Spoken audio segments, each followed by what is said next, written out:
مسلمان کے لیے صدقہ۔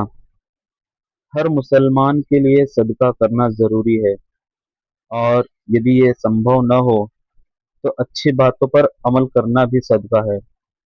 حضرت ابو موسیٰ اشعری رضی اللہ عنہ سے روایت ہے کہ نبی کریم صلی اللہ علیہ وسلم نے فرمایا، ہر مسلمان پر صدقہ کرنا ضروری ہے۔ لوگوں نے پوچھا، اے اللہ کے نبی، اگر کسی کے پاس کچھ نہ ہو تو؟ آپ صلی اللہ علیہ وسلم نے فرمایا، وہ اپنے ہاتھوں سے محنت کر کے کمائے، اسے سوئم بھی لابھ اٹھائے اور صدقہ بھی کرے۔ لوگوں نے کہا، اگر اس میں کسی کی بھی طاقت نہ ہو تو؟ آپ صلی اللہ علیہ وسلم نے فرمایا، وہ کسی ضرورت مند اور مدد چاہنے والوں کی سہایتا کرے۔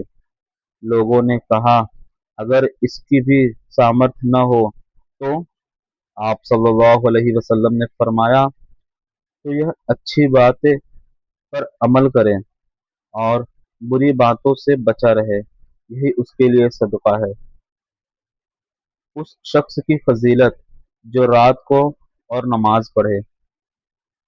حضرت عبداللہ بن عمر رضی اللہ عنہما بیان کرتے ہیں، میں نے نبی کریم صلی اللہ علیہ وسلم کے زمانے میں ایک خواب دیکھا کہ میرے ہاتھ میں موٹے ریشمی کپڑے کا ایک ٹکڑا ہے۔ جنت میں میں جہاں جانے کا ارادہ کرتا، وہ کپڑا مجھے اڑا کر وہاں پہنچا دیتا۔ پھر میں نے دیکھا کہ دو فرشتے میرے پاس آئے اور مجھے جہنم کی اور لے جانا چاہتے تھے۔ تبھی ایک اور فرشتہ ان کے پاس آیا اور مجھ سے کہا، ڈرو مت۔ پھر اس نے ان دونوں سے کہا، اسے چھوڑ دو۔ میری بہن ام المومنین حضرت حفصہ رضی اللہ عنہا نے میرا یہ خواب رسول اللہ صلی اللہ علیہ وسلم سے بیان کیا۔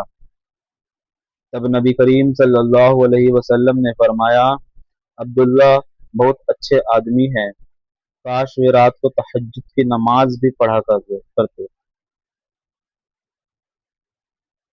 رشتہ داروں کو زکوٰۃ دینا۔ حضرت انس بن مالک رضی اللہ عنہ سے روایت ہے کہ انہوں نے کہا، حضرت ابو طلحہ رضی اللہ عنہ مدینہ کے انصار میں سب سے ادھک مالدار تھے۔ ان کی سب سے بڑی سمپتی کھجوروں کے باغ تھے۔ ان باغوں میں انہیں سب سے ادھک پریہ بیروہا نام کا باغ تھا۔ یہ باغ مسجد نبوی کے بالکل سامنے تھا، اور رسول اللہ صلی اللہ علیہ وسلم وہاں جایا کرتے تھے اور اس کے میٹھے پانی کو پیا کرتے تھے۔